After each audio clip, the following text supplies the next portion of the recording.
সুবহানাল্লাহি ওয়া বিহামদিহি। 2 নম্বর বাক্য সুবহানাল্লাহিল আযীম। প্রথম বাক্যের অর্থ আমি আল্লাহর পবিত্রতা বর্ণনা করছি ওয়া বিহামদিহি, তার প্রশংসার সাথে। 2 নম্বর বাক্যের অর্থ আমি ওই আল্লাহ পাক পবিত্র, আল আযীম, যিনি মহান। তো বাক্য দুইটার মধ্যে আমরা খেয়াল করলে বুঝতে পারতেছি আল্লাহর পবিত্রতা, আল্লাহর প্রশংসা এবং আল্লাহর বড়ত্ব আর মহত্বের স্বীকৃতি রয়েছে। আল্লাহ পাক তো আল্লাহর বান্দাবান্দির থেকে এটাই চান যে তারা আল্লাহর পবিত্রতা বর্ণনা করবে, আল্লাহর প্রশংসা করবে, আল্লাহর বড়ত্ব আর মহত্বের স্বীকৃতি দিবে। এইটাই তো আল্লাহ তার বান্দাবান্দিদের থেকে চান। এই 2 বাক্যের মধ্যে যেহেতু এই 3টা বিষয়ের উল্লেখ আছে, এই জন্য এই বাক্য 2টা আল্লাহর কাছে অতি পছন্দনীয়, অতি প্রিয়। সুবহানাকা লা ইলমা লানা ইল্লা মা আল্লামতানা ইন্নাকা আনতাল আলিমুল হাকীম।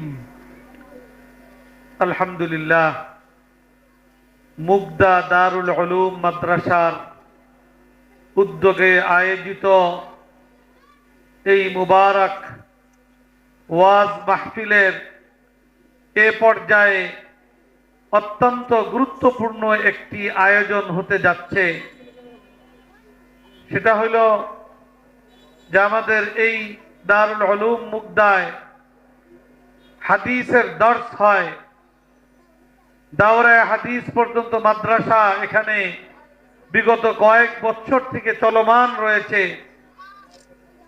দাওরায়ে হাদিস মাদ্রাসাগুলোর মধ্যে সব মাদ্রাসাই বছরের শেষে সারা বছর আসাতেজায়ে কেরাম, শিক্ষক মন্ডলী, মুহাদ্দিসিনে কেরাম যারা দাওরায়ে হাদিসে পড়ান, তারা ছাত্রদেরকে 9টি হাদিসের কিতাব পড়ান। সিহা সিত্তাহ, বুখারী শরীফ, মুসলিম শরীফ, আবু দাউদ শরীফ, নাসাই শরীফ, তিরমিজি শরীফ, ইবনে মাজাহ শরীফ।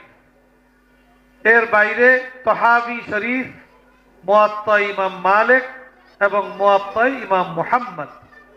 এই 9টি হাদিসের কিতাব সারা বছর মুহাদ্দিসিনে কেরামগণ দাওরায়ে হাদিসের ছাত্রদেরকে পড়িয়েছেন। এখন বছরের সমাপনী লগ্নে এই 9টি হাদিসের কিতাবের মধ্যে সবচেয়ে গুরুত্বপূর্ণ, মর্যাদাপূর্ণ, মকবুল হাদিসের কিতাব বুখারী শরীফ। সেই বুখারী শরীফের সর্বশেষ অধ্যায় এবং সর্বশেষ হাদিসটি উস্তাদগণ দর্সে সেটা পড়ায়া শেষ করেননি, আজকের এই দিনের জন্য তারা রেখে দিয়েছেন। এবং মাদ্রাসাগুলোর মধ্যে এই বুখারী শরীফের সর্বশেষ অধ্যায় এবং সর্বশেষ হাদিসের দর্স ছাত্রদের পাশাপাশি ছাত্রদের গার্জিয়ান, এলাকার মুরব্বিয়ানে কেরাম, দিনদার মুসলমান, তাদের সকলকে নিয়ে এই সর্বশেষ হাদিসের দর্সের আয়োজন করা হয়ে থাকে। তাদেরকেও এই হাদিসের, বুখারী শরীফের সর্বশেষ হাদিসের দর্সের বরকতে তাদেরকে শরীক করার জন্য। পাশাপাশি এই সর্বশেষ হাদিসের দর্সের মধ্য দিয়ে বুখারী শরীফের খতম সম্পন্ন হয়, হাদিস শরীফের খতম সম্পন্ন হয়। তো বুখারী শরীফের খতম এটা অত্যন্ত মকবুল একটা জিনিস। কোরআন শরীফ খতম করে দোয়া করলে যেরকম আল্লাহর দরবারে দোয়া কবুল হওয়ার আশা করা যায়, ঠিক তেমনি ভাবে বুখারী শরীফ খতম হওয়ার পরে দোয়া আল্লাহর দরবারে কবুল হওয়ার আশা করা যায়। এই জন্য বুখারী শরীফের খতম এবং খতম পরবর্তী দোয়া এটা আনুষ্ঠানিকভাবে করার মধ্য দিয়া এলাকার মুরব্বিয়ানে কেরাম, মুসলমান ভাইদেরকে, ছাত্রদের গার্জিয়ানদেরকে এবং আশপাশের আরো অন্যান্য মুসলমানদেরকে একত্রিত করে বরকতি হাদিসের দর্স হয় এবং হাদিসের দর্সের সমাপ্তির পরে মাকবুল দোয়ার আয়োজনও করা হয়, যাতে করে সকলেই সেই দোয়ার মধ্যে শরীক হতে পারে। এখনই ইনশাআল্লাহ বুখারী শরীফের সেই সর্বশেষ হাদিসের দর্স হবে এবং দর্সের পরে এবছর যারা দাওরে হাদিস সম্পন্ন করতে যাচ্ছে যে সকল ছাত্র ভাইরা তাদের মাথায় সম্মানের দায়িত্বের পাগড়ি তাদেরকে পড়ানো হবে, তাদের পাশাপাশি তাদের গার্জিয়ানদেরকেও পাগড়ি দেওয়া হবে না। আল্লাহ পাক তো কিয়ামতের দিন হাফেজের বাবা মাকে নূরের মুকুট তাদের মাথায় পরিয়ে তাদেরকে সম্মানিত করবেন, সেটা তো থাকবে মহা সম্মান। এই মাদ্রাসা কর্তৃপক্ষ তারই অনুকরণে ছাত্রদের পাশাপাশি তাদের গার্জিয়ানদেরকেও আজকে ইনশাআল্লাহ আনুষ্ঠানিকভাবে সম্মানিত করবেন।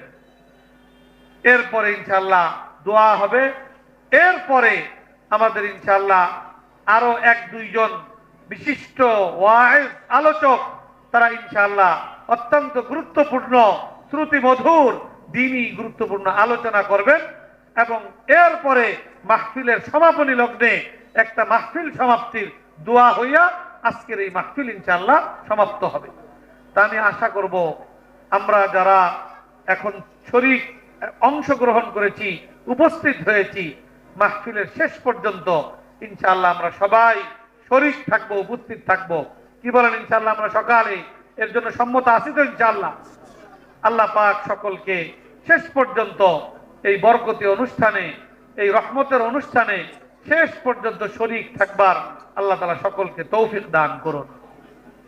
এখন আমরা হাদিসের দর্স শুরু করব।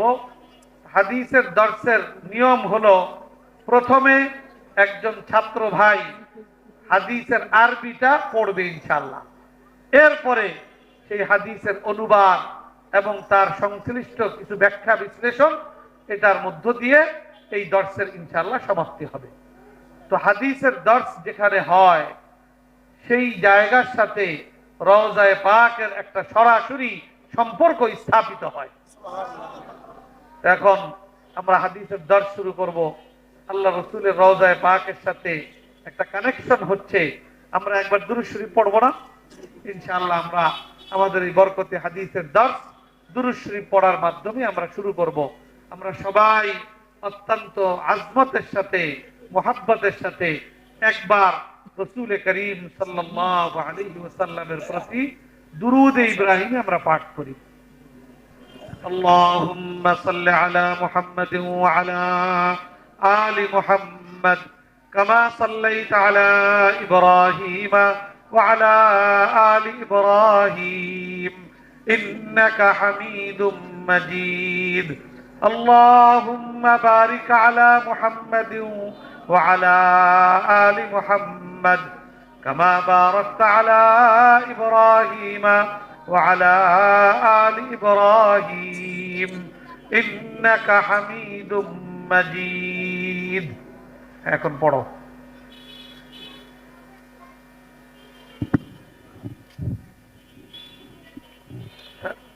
بسم الله الرحمن الرحيم. الحمد لله رب العالمين والعاقبة للمتقين، والصلاة والسلام على سيد الأنبياء والمرسلين وعلى آله وأصحابه أجمعين.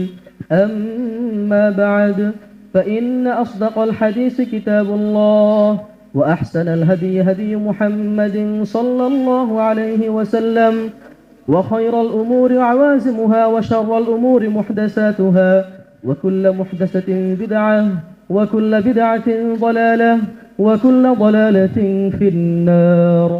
وبالسند المتصل منا إلى الشيخ الإمام الهمام الحافظ الحجة أمير المؤمنين في الحديث أبي عبد الله محمد بن إسماعيل بن إبراهيم بن المغيرة بن بردزبة الجعفي اليماني البخاري رحمه الله تعالى. اللهم انفعنا بعلومه وعلومهم آمين يا رب العالمين. أنه قال: باب قول الله تعالى: ونضع الموازين القسط ليوم القيامة وأن أعمال بني آدم وقولهم يوزن. وقال مجاهد: القسطاس العدل بالرومية، ويقال القسط مصدر المقسط وهو العادل، وأما القاصد فهو الجائر. وبه قال حدثنا أحمد بن أشكاب قال حدثنا محمد بن فضيل عن عمارة بن القعقاع عن أبي زرعة عن أبي هريرة رضي الله تعالى عنه وعنهم قال قال النبي صلى الله عليه وسلم كلمتان حبيبتان إلى الرحمن خفيفتان على اللسان ثقيلتان في الميزان سبحان الله وبحمده سبحان الله العظيم। এই ছাত্র ভাইয়ের পড়ার মধ্য দিয়েই আসলে মূলত বুখারী শরীফের খতম সম্পন্ন হলো। আমরা সবাই আল্লাহর দরবারে শুকরিয়া আদায় স্বরূপ বলি আলহামদুলিল্লাহ। বুখারী শরীফ এই কিতাবটাও অত্যন্ত মকবুল কিতাব এবং এই কিতাবের যিনি লেখক ইমামে বুখারী রহমতুল্লাহ আলাইহি তিনিও আল্লাহ পাকের অত্যন্ত মকবুল পেয়ারা বান্দা ছিলেন। ইমামে বুখারী রহমতুল্লাহ আলাইহির প্রতি আল্লাহর রহমত আল্লাহর অনুগ্রহ একেবারে শিশুকাল থেকেই লক্ষ্য করা যায়।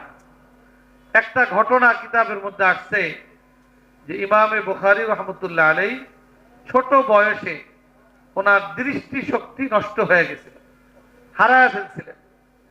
তো ওনার আম্মা জান তিনি অনেক আল্লাহওয়ালা বুজুর্গ আবেদা জাহেদা ছিলেন, আল্লাহর দরবারে কান্নাকাটি করা দোয়া করতে রইছেন যেন আল্লাহ পাক তার এই ছোট্ট সন্তানের দৃষ্টি শক্তি ফিরিয়ে দেয়। এই দোয়া করতে রইছে। একদিন তিনি ঘুমাইছেন, ঘুমের মধ্যে হযরতে ইব্রাহিম আলাইহিস সালামের জিয়ারত নসিব হয়েছে। হযরত ইব্রাহিম আলাইহিস সালাম ইমামে বুখারীর আম্মা জানকে লক্ষ্য করে বলতেছেন যে আপনার কান্নাকাটির কারণে আল্লাহ পাক আপনার সন্তানের দৃষ্টি শক্তি ফিরায় দিতে। এই কথাটা বলতেছে কোথায়? স্বপ্ন যোগে, বাস্তবতা না কিন্তু স্বপ্নে। এরপরে যখন ওনার আম্মা জানের ঘুম ভাঙছে, ঘুম ভাঙার পরে ওই স্বপ্নে যা দেখছেন বাস্তবে দেখতেছেন যে ওনার সন্তানের দৃষ্টি শক্তি বাস্তবিকই আল্লাহ তাআলা ফিরায় দিচ্ছেন। কিরকম আল্লাহর রহমত ছোট্ট বয়স থেকে। এরপরে ইমামে বুখারী রহমতুল্লাহ আলাইহি যখন ইন্তেকাল করেছেন, ওনাকে আল্লাহ তাআলা কি বড় মহান মর্যাদা দান করেছেন। অনেক ঘটনা বলি আছে, একটা ঘটনা শুধু বলতেছি যে উনি যেই রাত্রে ইন্তেকাল করেছেন ওই রাত্রে একজন বুজুর্গ স্বপ্নে রাসূল পাক সাল্লাল্লাহু আলাইহি ওয়াসাল্লামের জিয়ারত নসিব হয়েছে। তিনি স্বপ্নে দেখেন যে রাসূল পাক সাল্লাল্লাহু আলাইহি ওয়াসাল্লাম সাহাবায়ে কেরামের এক জামাত নিয়ে কারো অপেক্ষা করতেছেন। ওই বুজুর্গ আল্লাহ রাসূলের কাছে জিজ্ঞেস করছেন যে ইয়া রাসূলুল্লাহ আপনি কার অপেক্ষা করতেছেন? তো রাসূল পাক সাল্লাল্লাহু আলাইহি ওয়াসাল্লাম স্বপ্ন যুগেই জবাব দিতেছেন যে আমি মুহাম্মদ ইবনে ইসমাঈল ইমাম বুখারীর ইস্তেকবালের জন্য অপেক্ষা করতেছি। ইস্তেকবাল কিসের? যে উনি দেখা গেল পরবর্তীতে খবর নিয়ে ওই রাত্রেই ওনার ইন্তেকাল হয়েছে। বরজাখী জগতে স্বয়ং রাসূল করিম সাল্লাল্লাহু আলাইহি ওয়াসাল্লাম সাহাবায়ে কেরামের এক জামাত নিয়ে ইমাম বুখারীকে ইস্তেকবাল করার জন্য আগে আসছেন। এত বড় মহান ব্যক্তিত্ব ছিলেন ইমামে বুখারী রহমতুল্লাহ আলাইহি। এই ইমামে বুখারী রহমতুল্লাহ আলাইহিকে আল্লাহ পাক ইলমে হাদিসের বিশাল যোগ্যতা দক্ষতা আল্লাহ তাআলা দান করেছিলেন এবং তিনাকে আল্লাহ পাক 6 লক্ষাধিক হাদিসের হাফেজ হওয়ার সৌভাগ্য দান করেছিলেন। এই 6 লক্ষ হাদিস থেকে বাছাই করে 16 বছর মেহনত করে ইমাম বুখারী রহমতুল্লাহ আলাইহি তার এই জগৎ বিখ্যাত হাদিসের কিতাব বুখারী শরীফের সংকলন তিনি সম্পন্ন করেছেন। এই কিতাবও এত মকবুল, বুজুর্গানে দ্বীন তাদের অভিজ্ঞতার কথা ব্যক্ত করেছেন যে এই কিতাব খতম করে দোয়া করলে আল্লাহ পাকের দরবারে সেই দোয়া কবুল হওয়ার আশা করা যায়। তো ব্যক্তিও মকবুল, লেখক কিতাবও মকবুল, এবং এর মধ্যে আলোচনা হয়েছে আল্লাহ রসুলের হাদিসের, কোরআনের, আর এর মধ্য দিয়া ইসলামের যাবতীয় বিধিবিধান কোরআন হাদিসের আলোকে ইমামে বুখারী রহমতুল্লাহ আলাইহি বুখারী শরীফের মধ্যে তিনি উল্লেখ করেছেন, আলোচনা করেছেন, ব্যক্ত করেছেন। এটা আমাদের জন্য অত্যন্ত গুরুত্বপূর্ণ বিষয়। ইমামে বুখারী রহমতুল্লাহ আলাইহি বুখারী শরীফের মধ্যে ইসলামের যাবতীয় বিষয়ের আলোচনা করেছেন। ইসলাম তো পূর্ণাঙ্গ জীবন ব্যবস্থা। একজন মানুষের জন্ম থেকে নিয়ে মৃত্যু পর্যন্ত, মাথার তালু থেকে নিয়ে পায়ের তলা পর্যন্ত, ব্যক্তি জীবন, পরিবার, পারিবারিক জীবন, সামাজিক জীবন, রাষ্ট্রীয় জীবন, ব্যবসা বাণিজ্য, চাকরি বাকরি, খেত খামার, বিবাহ শাদী, বিচার আদালত, শিক্ষা ব্যবস্থা, অর্থ ব্যবস্থা, এমন কোন ক্ষেত্র নাই যেই ক্ষেত্রের জন্য সর্বশ্রেষ্ঠ ইসলামের বিধান নেই। এবং এই ইসলামের বিধান কেউ যদি এরকম মনে করে এটা 1400 বছর আগে, 1000 বছর আগে আসছে, আল্লাহ রসুলের জামানায় তো ইসলাম কার্যকর ছিল, এখন এই বিজ্ঞানের যুগে 1000 বছর পরে ওই পুরানা ইসলাম এই জামানায় কার্যকর হতে পারে না, এই কথা যদি কেউ মনে করে তার ঈমান থাকবে? ঈমান থাকবে না। আল্লাহ রসুল বলছেন কিয়ামত পর্যন্তের জন্য একমাত্র মনোনীত ধর্ম ইসলাম। আর ইসলাম এটা পূর্ণাঙ্গ জীবন ব্যবস্থা। এটা 1500 বছর আগে যেরকম সর্বশ্রেষ্ঠ জীবন ব্যবস্থা ছিল, আজকের দিনেও ইসলাম সর্বশ্রেষ্ঠ জীবন ব্যবস্থা। আগামী 100 বছর পরেও ইসলাম এটাই থাকবে সর্বশ্রেষ্ঠ পূর্ণাঙ্গ জীবন ব্যবস্থা। আমাদের জন্য দুর্ভাগ্যজনক বাস্তবতা হইল আমরা ইসলামকে জীবনের সর্বক্ষেত্রে আমরা মানতে পারতেছি না। আমরা মানার জন্য সেইভাবে আমরা যথাযথ পদক্ষেপ আমরা গ্রহণ করছি না। আমাদের প্রত্যেকটা মুসলমানের এই ব্যাপারে 1 নম্বরে বিশ্বাস করা দরকার এবং বাস্তবমুখী পদক্ষেপ গ্রহণ করা, ইসলামকে সর্বত্র, ইসলামের বিধিবিধানকে কার্যকরী করার জন্য আমাদের সচেষ্ট হওয়া দরকার। আল্লাহ পাক আমাদেরকে তৌফিক দান করুন।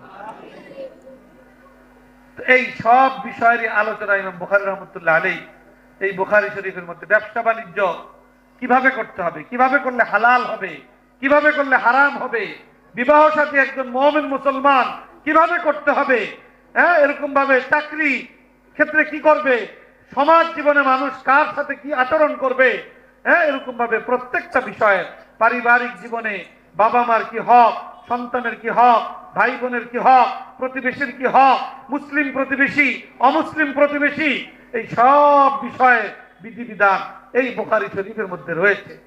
রাষ্ট্রের প্রধান কর্তা, রাষ্ট্রপ্রধান কিভাবে নির্বাচিত হবে তারও বিবরণ হাদিসের আলোকে বুখারী শরীফের মধ্যে রয়েছে। এই সব বিষয়ের আলোচনাই কিন্তু ইসলামের মধ্যে, কোরআনের মধ্যে, হাদিস শরীফের মধ্যে রয়েছে। তো এই সব বিষয়ের মধ্যে সবচেয়ে গুরুত্বপূর্ণ বিষয় হলো মানুষের ঈমান এবং আকীদা সংশ্লিষ্ট বিধিবিধান। এটা হলো সবচেয়ে গুরুত্বপূর্ণ। কারণ একজন মানুষের যদি ঈমান ঠিক না থাকে, তার আমল যত ভালোই হোক না কেন, সে আখিরাতে নাজাত পাওয়ার কোনো সম্ভাবনা নেই। নাজাতের জন্য 1 নম্বর শর্ত হইল তার ঈমান থাকতে হবে। ঈমান থাকার পরে আমলের তারতম্যের কারণে কেউ আগে জান্নাতে যাবে, কেউ ভালো জান্নাতে যাবে, উঁচু মাকামের জান্নাতে যাবে, কেউ জাহান্নামের শাস্তি ভোগ কইরা পরে জান্নাতে যাবে। কিন্তু ঈমান না থাকলে সে কখনো কোনো দিন সে জান্নাতের আশা করতে পারবে না। অর্থাৎ ঈমান হইল একজন মুমিনের জন্য সবচেয়ে গুরুত্বপূর্ণ বিষয়। ইমামে বুখারী রাহমাতুল্লাহ আলাইহি এই ঈমান সংশ্লিষ্ট গুরুত্বপূর্ণ বিধিবিধানও এই বুখারী শরীফের মধ্যে কোরআন হাদিসের আলোকে তিনি বর্ণনা করেছেন। এটা বেশিরভাগ আলোচনা করেছেন বুখারী শরীফের একেবারে শুরুতে। প্রথম অধ্যায়ের পরে 2 নম্বর অধ্যায়টাই হলো কিতাবুল ঈমান, ঈমান সংশ্লিষ্ট। এই বুখারী শরীফের শেষ পর্যায়ে আবারও ঈমান আকীদা সংশ্লিষ্ট আরো কিছু গুরুত্বপূর্ণ বিষয়ের আলোচনা করেছেন। তো ইমাম বুখারী শরীফের যে সর্বশেষ অধ্যায়, সর্বশেষ পরিচ্ছেদ, এই পরিচ্ছেদের বিষয়বস্তুটাও মানুষের ঈমান আকীদা সংশ্লিষ্ট একটা গুরুত্বপূর্ণ বিষয়। খুব ভালো করে আমাদেরকে বুঝতে হবে বিষয়টা কি।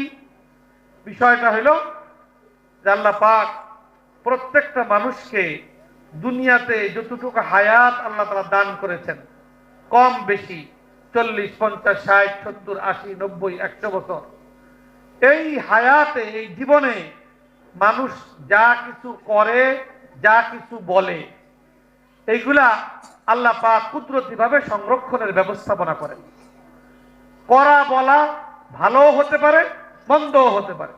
ভালো হোক মন্দ হোক, আল্লাহ পাক মানুষের প্রত্যেকটা আমল, প্রত্যেকটা কথাবার্তা, ছোট হোক বড় হোক, আল্লাহ পাক কুদরতিভাবে সংরক্ষণের ব্যবস্থাপনা করেন। যখন একটা মানুষ ইন্তেকাল করে, মৃত্যুবরণ করে, তার সারা জীবনের সমস্ত ভালো মন্দ আমলের আমলনামা, এটা আল্লাহ তাআলা নির্ধারিত জায়গায় আল্লাহ তাআলা সংরক্ষণের ব্যবস্থাপনা করেন। এটা কোনোটা হারিয়ে যায় না। আমরা হয়তো ভুলে যেতে পারি, কিন্তু আল্লাহ পাকের কুদরতি ব্যবস্থাপনা থেকে কোনো একটা আমল, কোনো একটা মানুষের কোনো একটা কথা, সেটা ভালো হোক মন্দ হোক, সেটা হারিয়ে যাওয়ার কোনো সুযোগ নাই। সব একেবারে পুঙ্খানুপুঙ্খভাবে রেকর্ড হয়ে যায়, ওখান থেকে ছুটার আর কোনো সুযোগ নাই। এরপরে মানুষ মারা গেলে সংরক্ষণ করেন।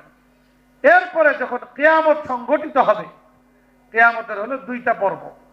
প্রথম পর্ব হইল আল্লাহ পাক আসমান, জমিন, পাহাড়, পর্বত, সূর্য, চন্দ্র, নক্ষত্র সব কিছু আল্লাহ তাআলা ধ্বংস করে দিবেন। এটা হলো প্রথম পর্ব। এরপরে দ্বিতীয় পর্বে আল্লাহ তাআলা হাসরের ময়দান কায়েম করবেন। পৃথিবীর শুরু থেকে নিয়ে শেষ পর্যন্ত যত মানুষ পৃথিবীতে ছিল, আছে, এই সব মানুষকে আল্লাহ পাক পুনর্জীবিত করে হাসরের ময়দানে একত্রিত করবেন। কি জন্য একত্রিত করবেন? প্রত্যেকটা মানুষকে তার দুনিয়ার জীবনের ভালো মন্দ আমলের হিসাব নিকাশ নিয়ে আল্লাহ তাআলা তাদের জন্য চূড়ান্ত ফয়সালা করবেন। চূড়ান্ত ফয়সালা দুইটার কোনো একটা হবে, এর বাইরে তৃতীয় আর কোনো ফয়সালা নাই। কি ফয়সালা? কোরআনে কারীম আল্লাহ তাআলা বলতেছেন, ফারিকুন ফিল জান্নাহ ওয়া ফারিকুন ফিস সাঈর। এক ভাগ জান্নাতের অধিকারী হবে, আরেক ভাগ তারা জাহান্নামে নিক্ষিপ্ত হবে। বাস এই দুইটা হইল আল্লাহর পক্ষ থেকে চূড়ান্ত ফয়সালা। এই ফয়সালা ঘোষণা করবেন এবং এটাকে কার্যকরী করবেন। যারা জান্নাতে যাওয়ার, আল্লাহ পাক তাদেরকে জান্নাতে যাওয়ার সুযোগ করে দিবেন। যারা জাহান্নামে নিক্ষিপ্ত হওয়ার, আল্লাহ পাক তাদেরকে জাহান্নামে নিক্ষিপ্ত করবেন। এটা হাসরের ময়দান কায়েম করার মধ্যে দিয়ে এটা হবে। এখন যারা জান্নাত পাইবে তাদের তো আর কোনো আপত্তি থাকবে না। আপত্তি থাকবে? আল্লাহর জান্নাত, নাজ ও নিয়ামত, অনন্তকালের আরাম, আয়েশ, ভোগ বিলাস, সব রকমের নিয়ামত এর ভরা জান্নাত। সে জান্নাত পাইছে, তার আর কি আবদার থাকবে? হ্যাঁ, কিন্তু যার জন্য জাহান্নামের শাস্তি ফয়সালা হবে, তো কাউকে যদি শাস্তি দিতে হয়, তাহলে শাস্তির কারণ এটা তার সামনে কি করতে হবে? স্পষ্ট করতে হবে কি কারণে তাকে শাস্তি দেওয়া হচ্ছে। আল্লাহ পাক এইটাকে প্রমাণিত করার জন্য, সুস্পষ্ট করার জন্য হাসরের ময়দানে পর্যায়ক্রমে তিনটা ব্যবস্থাপনা আল্লাহ তাআলা গ্রহণ করবেন। এক নম্বর ব্যবস্থাপনা হইল, মানুষ তার দুনিয়ার জীবনে যা কিছু ভালো মন্দ আমল করছে, ওটা আমল নামা সংরক্ষণ করছেন আল্লাহ তাআলা। তো কিয়ামতের দিন আল্লাহ তাআলা প্রত্যেকটা মানুষের আমল নামা প্রত্যেকের হাতে হাতে আল্লাহ তাআলা মুহূর্তের মধ্যে পৌঁছায় দেওয়ার ব্যবস্থা গ্রহণ করবেন। কেমনে করবেন? তখন তো 1 কোটি মানুষ হাসরের ময়দানে, 100 কোটি, 1000 কোটি, আর এই মুহূর্তেই তো সারা পৃথিবীতে 700 কোটি। তো কে একদম মানুষের শুরু থেকে নিয়ে কিয়ামত পর্যন্ত কত হাজার কোটি হবে আল্লাহই বেহতর জানেন। এই এত হাজার হাজার কোটি মানুষের হাতে আমল নামা কিভাবে আল্লাহ তাআলা পৌঁছাইবেন? আল্লাহর জন্য এটা কি কোনো কঠিন? কোনো কঠিন না। আল্লাহ পাক আমল নামা বাতাসের মধ্যে দিয়ে বাতাসকে নির্দেশ দিবেন, হে বাতাস, তুমি আমল নামাগুলা যার যার আমল নামা তার তার হাতে তুমি পৌঁছে দেওয়ার ব্যবস্থা গ্রহণ করো। মুহূর্তের মধ্যে সব আমল নামা যার যার হাতে পৌঁছায় দিবে, বিন্দু মাত্র ভুল হবে না। একজনের আমল নামা আরেকজনের হাতে যাবে এই রকমের কোনো সম্ভাবনা নেই। আমল নামা যখন প্রত্যেকের হাতে পৌঁছবে, আল্লাহ পাকের পক্ষ থেকে ঘোষণা হবে, ইকরা কিতাবাকা কাফা বিনাফসিকাল ইয়াউমা আলাইকা হাসিবা। আল্লাহ পাক বলবেন যে আমার বান্দা বান্দিরা, তোমাদের প্রত্যেকের হাতে আমি আমল নামা দিয়ে দিয়েছি, তুমি তোমার আমল নামা পড়ো, ওইটা তুমি ফয়সালা করো, তোমার ফয়সালা জান্নাতের হওয়া না জাহান্নামের হওয়া। এটা আল্লাহ পাক এক নম্বর ব্যবস্থা করবেন, যে আমল নামা হাতে দিবেন, আমল নামা পড়ার সুযোগ দিবেন এবং আল্লাহর পক্ষ থেকে নির্দেশনা দিবেন, আমল নামা পড়া তুমি ফয়সালা করো। যাদের আমল নামার মধ্যে আল্লাহর নাফরমানিতে ভরা থাকবে, তারা দুনিয়ার আদালতের মতো কিছু নাফরমানি অস্বীকার করতে চাইবে, বলবে যে আল্লাহ আমি আমার তো এত নাফরমানি করি না, এত নাফরমানি করতে আসতো। আল্লাহ পাক তখন 2 নম্বর ব্যবস্থাপনা গ্রহণ করবেন তার নাফরমানিকে প্রমাণিত করার জন্য। সেই ব্যবস্থাপনাটা হলো আল্লাহ পাক রাজ সাক্ষী পেশ করবেন। কি পেশ করবেন? রাজ সাক্ষী। এটা আল্লাহ পাক কোরআনে কারীমে এই কথাটাও আল্লাহ তাআলা কোরআন শরীফে বলছেন, আল ইয়াউমা নাখতিমু আলা আফওয়াহিহিম ওয়া তুকাল্লিমুনা আইদিহিম ওয়া তাশহাদু আরজুলুহুম বিমা কানু ইয়াকসিবুন। আল্লাহ পাক বলেন যে কিয়ামতের দিন ওই মুহূর্তে কিছু সময়ের জন্য আল্লাহ পাক আমরা যে মুখে কথা বলি, এই মুখের বাক শক্তিটা আল্লাহ তাআলা ছিনায় নেবেন, নিয়ে হাতে পায়ে চোখে নাকে কানে এই সমস্ত জায়গায় আল্লাহ তাআলা বাক শক্তিটা লাগায় দিবেন। তখন হাত কথা বলবে, পাও কথা বলবে, এমনকি যেই জমিনের উপরে সে আল্লাহর নাফরমানি করেছে ওই জমিনকেও আল্লাহ তাআলা বাক শক্তি দান করবেন, ওই জমিনও কথা বলা শুরু করবে। হাত আল্লাহর দরবারে সাক্ষী দিবে, যে আল্লাহর দরবারে বলবে যে আল্লাহ তোমার এই বান্দা আমি হাত দ্বারা তোমার এই নাফরমানি করেছি। পাও সাক্ষী দিবে, জমিন সাক্ষী দিবে। যখন তার হাত তার বিরুদ্ধে সাক্ষী দিবে, তার পাও তার বিরুদ্ধে সাক্ষী দিবে, তখন আর এটা অস্বীকার করার কোনো উপায় থাকবে না। এইগুলো 2 নম্বর ব্যবস্থাপনা। 3 নম্বর ব্যবস্থাপনা এবং সর্বশেষ ব্যবস্থাপনা, এরপরে আল্লাহ তাআলা চূড়ান্ত ফয়সালা ঘোষণা করবেন। 3 নম্বর ব্যবস্থাপনাটা হলো কি? ব্যবস্থাপনাটা হলো যে আল্লাহ পাক প্রত্যেকটা মানুষের চোখের সামনে তাকে একেবারে চাক্ষুষ দেখাইয়া তার দুনিয়ার জীবনের ভালো মন্দ আমল পরিমাপ যন্ত্রের মাধ্যমে মাপার ব্যবস্থা করবেন, এবং মাপার পরে যদি তার নেকির পাল্লা ভারী হয় তাহলে আল্লাহ পাকের পক্ষ থেকে তার জন্য জান্নাতের চূড়ান্ত ফয়সালা ঘোষণা করবেন। আর যদি তার নাফরমানির পাল্লা ভারী হয় তাহলে আল্লাহ পাকের পক্ষ থেকে তার জন্য জাহান্নামের ফয়সালা ঘোষণা হবে। এই যে 3 নম্বর বিষয়টা যেটা বলা হইল, যে মানুষের আমল এমনকি কথাবার্তা, এটা কিয়ামতের দিন কি করা হবে? মাপা হবে। ইমাম বুখারী রাহমাতুল্লাহ আলাইহি তার সর্বশেষ পরিচ্ছেদের বিষয়বস্তু এই বিষয়টাকেই বানাইছেন। তিনি বলতেছেন, আন্না আমাল বানি আদমা ওয়া কাওলাহুম ইউজান। প্রত্যেকটা মানুষের দুনিয়ার জীবনের ভালো মন্দ আমল এবং তার মুখের প্রতিটা কথা, এটা কিয়ামতের দিন কি করা হবে? মাপা হবে। এটা মাপা হবে কবে? কিয়ামতের দিন। আমাদের কর্তব্য কি? আমাদের কর্তব্য হলো এই কথাটাকে বিশ্বাস করা। আমাদের কর্তব্য কি? কেউ যদি এই বিশ্বাস না করে তার ঈমান থাকবে? ঈমানের জন্য এই বিষয়টার বিশ্বাস এটাও অপরিহার্য, এটাও ঈমানের একটা অবিচ্ছেদ্য অংশ। এই কথাটা বিশ্বাস করতে হবে যে আমাদের প্রত্যেকের ভালো মন্দ আমল এমনকি মুখের প্রতিটা কথা কিয়ামতের দিন আল্লাহ পাকের পক্ষ থেকে মাপার ব্যবস্থা করা হবে। আর ওই মাপের ভিত্তিতেই চূড়ান্ত ফয়সালা, জান্নাত বা জাহান্নামের ফয়সালা ঘোষণা করা হবে। তাহলে আমরা সবাই বিশ্বাস করি কিনা? কি বলেন? করি। অবশ্যই করতে হবে। এই বিশ্বাসের মধ্যে যদি কোনো রকমের দুর্বলতা থাকে তাহলে সে ইমানদার থাকতে পারবে না। এখন যারা আমরা এই বিশ্বাস করি, আমাদের একটা কর্তব্য করণীয় আছে। কর্তব্য করণীয় কি? আমাদের কর্তব্য করণীয় হইল দুনিয়ার জীবনে এই পরিমাণ নেক আমল করা যে কিয়ামতের দিন যখন আমল মাপা হবে তখন আমাদের প্রত্যেকের নেকির পাল্লা যেন কি হয়? ভারী হয়, এবং আল্লাহর পক্ষ থেকে জান্নাতের ফয়সালা কি হয়? ঘোষণা হয়। অতএব আমাদের প্রত্যেকেরই এই বিশ্বাস করা, আর এই বিশ্বাসের দাবি অনুযায়ী আমাদের প্রত্যেকের নেক আমলের প্রতি বিশেষভাবে মনোযোগী হওয়া, যাতে করে কিয়ামতের দিন আমাদের প্রত্যেকের নেকির পাল্লা কি হয়? ভারী হয়। আল্লাহ পাক আমাদের প্রত্যেককেই এই নেকির পাল্লা ভারী করার মতো দুনিয়ার জীবনে আমল সঞ্চয় করবার, আমল উপার্জন করবার আল্লাহ তাআলা আমাদের প্রত্যেককে তৌফিক দান করুন।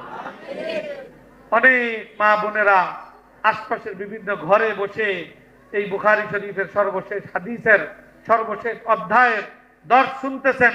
আমি তাদেরকে অনুরোধ করব, পুরুষদের জন্য যেরকম নামে আমাল আছে এবং তাদের আমল এটা কিয়ামতের দিন মাপা হবে, নারীদের জন্য এরকম নামে আমাল এবং তাদেরও আমল মাপা হবে, আর এর ভিত্তিতেই জান্নাত বা জাহান্নামের ফয়সালা ঘোষণা হবে।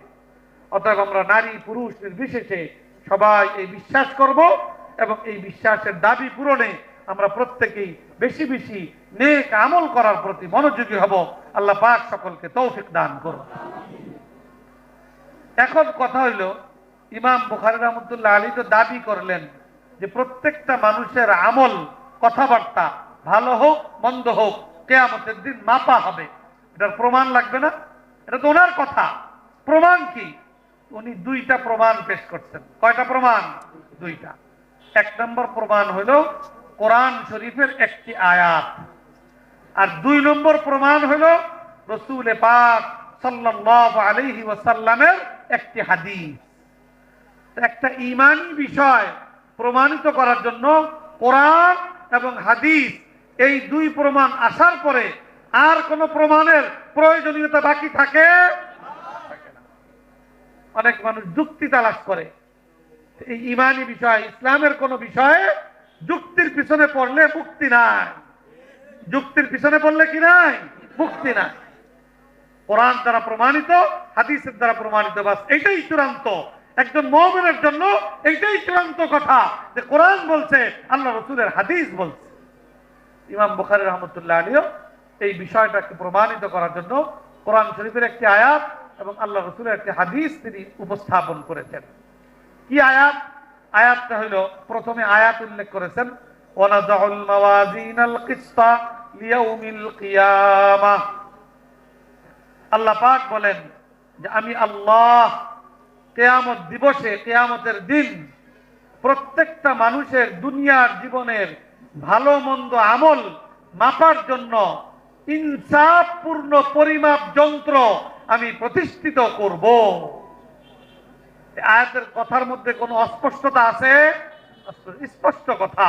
আল্লাহ পাক বলে দিয়েছেন আমল মাপার জন্য আমি মাপার যন্ত্র প্রতিষ্ঠিত করব, তার মাধ্যমে মাপবো এবং এই ভিত্তিতে আমি ফয়সালা ঘোষণা করব। আয়াতের দ্বারা স্পষ্ট প্রমাণিত হয়ে গেল। দুই নম্বর প্রমাণ হলো আল্লাহ রাসূলের হাদিস। এটাই হলো সর্বশেষ হাদিস বুখারী শরীফের।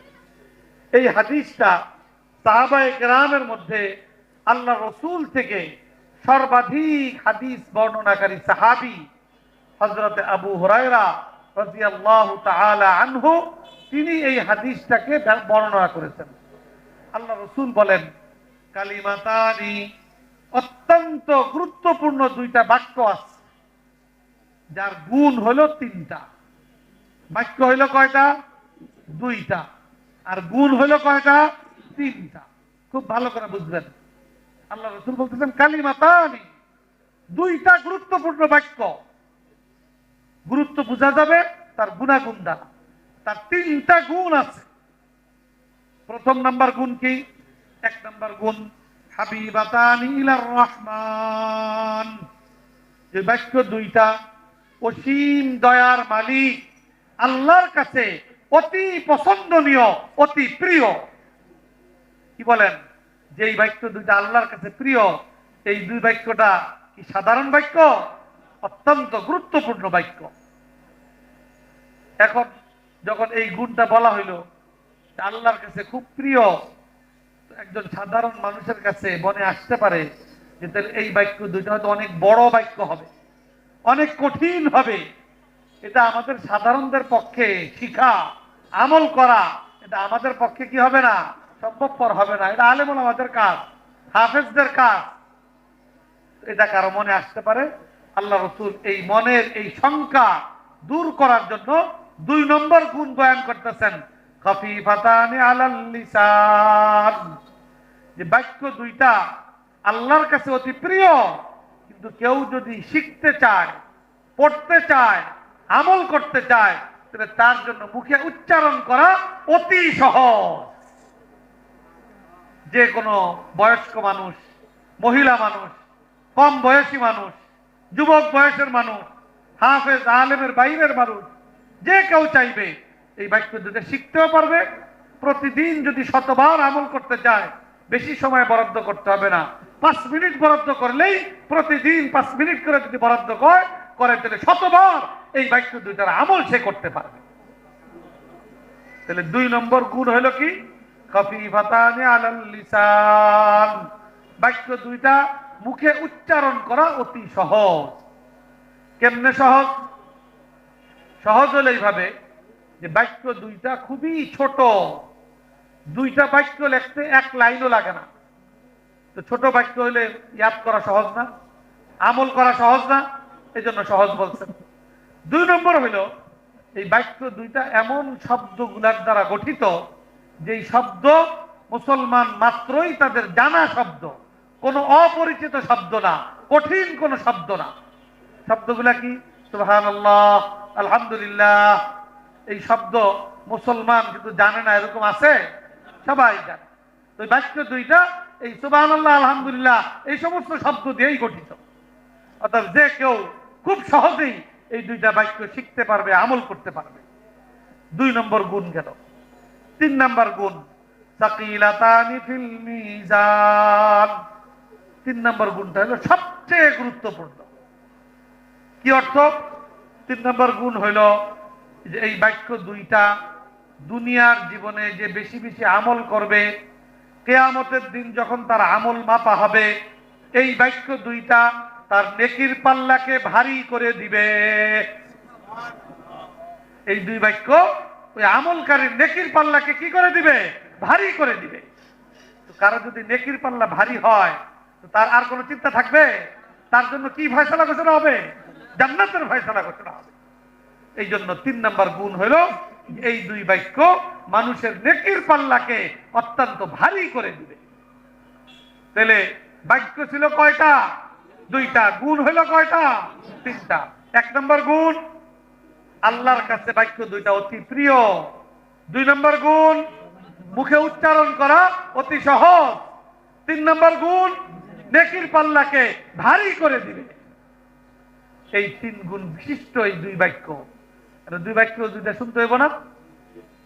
খালি শোনা পর্যন্তই শেষ?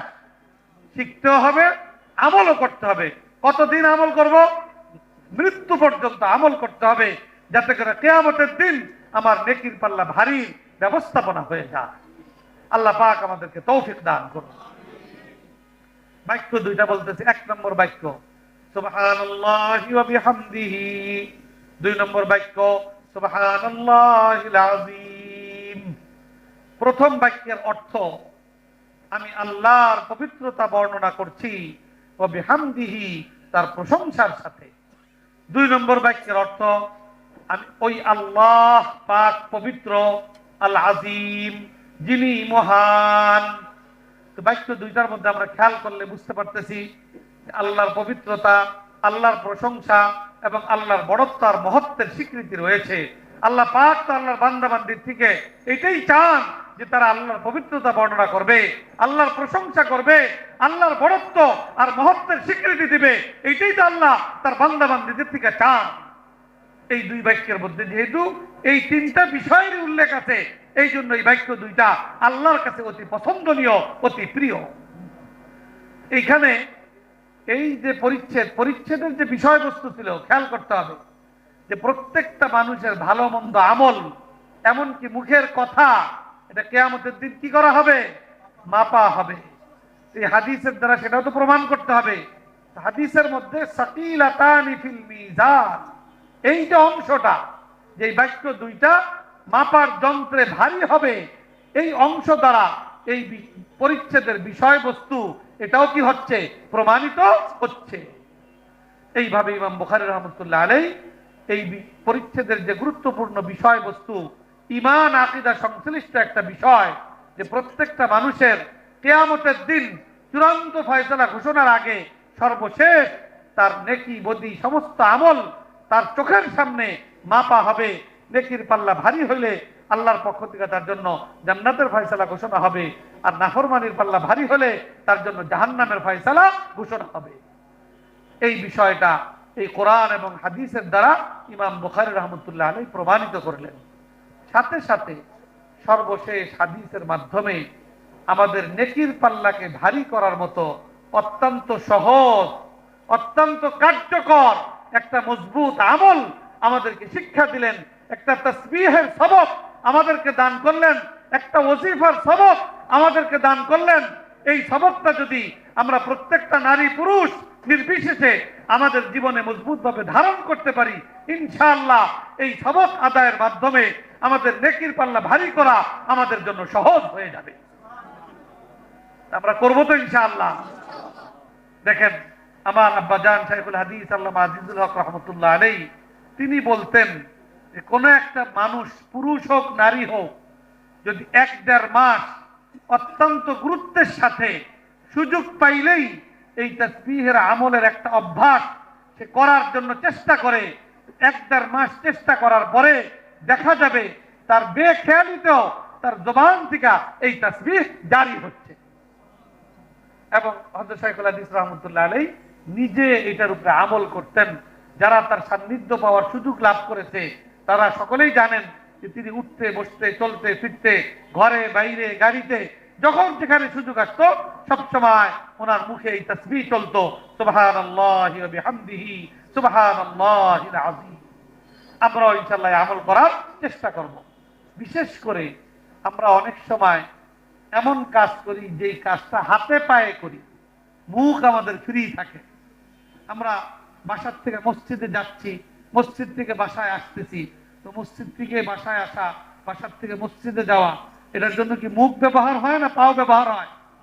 পায়ে আমরা হাইতে যাইতেছি। ঠিক ওই সময়টা যদি খেয়াল করে আমরা মুখটাকে ওই তাসবিহের মধ্যে আমরা নিবদ্ধ রাখি, তাসবিহটা যদি আমরা পড়তে থাকি, একদিকে আমার যাওয়াও হইল, আরেকদিকে আমাদের নেকির পাল্লা ভারী হওয়ার তাসবিহ আমার জবানের দ্বারা জারি হইতে থাকলো। এই জন্য আমরা এই বিষয়টাও চেষ্টা করব যে যখন আমাদের হাতে পায়ের কাজ চলে, মুখ ফ্রি থাকে, আমরা মুখের দ্বারা এই তাসবিহটা বেশি বেশি পড়ার ইনশাআল্লাহ চেষ্টা করব।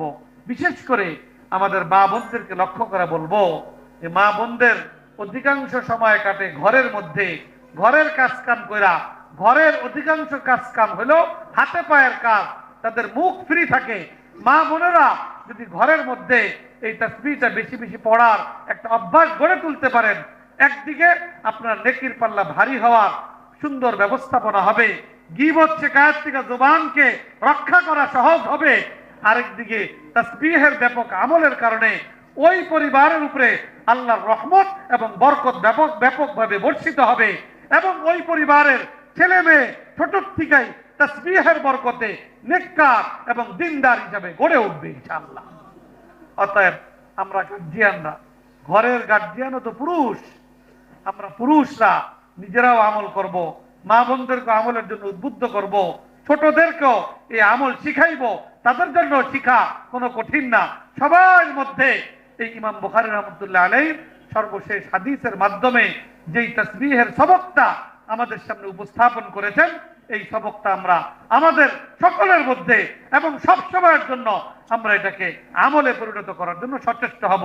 আল্লাহ পাক আমাদের সকলকে তৌফিক দান করুন। বাস এই আলোচনার মধ্য দিয়া বুখারী শরীফের সর্বশেষ অধ্যায় এবং সর্বশেষ হাদিসের দর্শ ইনশাআল্লাহ সমাপ্ত হইল। আল্লাহ পাক আমাদেরকে এই দর্শ এবং এই বিষয়বস্তু যা আমরা শুনলাম, আলোচনা করলাম, এর উপরে যেটা বিশ্বাস করার, আমাদেরকে আল্লাহ তাআলা মজবুত বিশ্বাস করবার, যেটার উপরে আমল করবার, আল্লাহ পাক আমাদের প্রত্যেককে নিয়মিত এই আমল করবার আমাদের সকলকে তৌফিক দান করেন। আমিন। ওয়া আখিরু দাওয়ানা আনিল হামদুলিল্লাহি রাব্বিল আলামিন। আলহামদুলিল্লাহ, এখন বুখারী শরীফের খতম সম্পন্ন হইল। যে সকল ছাত্র ভাইরা এবছর এখান থেকে দাওরা হাদিস এবং হিফজ সম্পন্ন করেছে, তাদেরকে এখন সম্মানের পাগড়ি পরানো হবে। এরপরে ইনশাআল্লাহ আমাদের অনেক গুরুত্বপূর্ণ আলোচনা, ওয়াজ নসিহত করার মতো আলোচক এবং ওয়াইজ আছেন, ওনারাও ইনশাআল্লাহ পর্যায়ক্রমে আলোচনা করে তারপরে ইনশাআল্লাহ আখিরি মুনাজাতের মধ্য দিয়ে আমাদের এই মুবারক মাহফিলের ইনশাআল্লাহ সমাপ্তি হবে। আমরা আশা করব শেষ পর্যন্ত আপনারা সকলেই এই নেক কাজে শরীক থাকবেন, আপনারাও উপকৃত হবেন, মাহফিলও ইনশাআল্লাহ কামিয়াব হবে।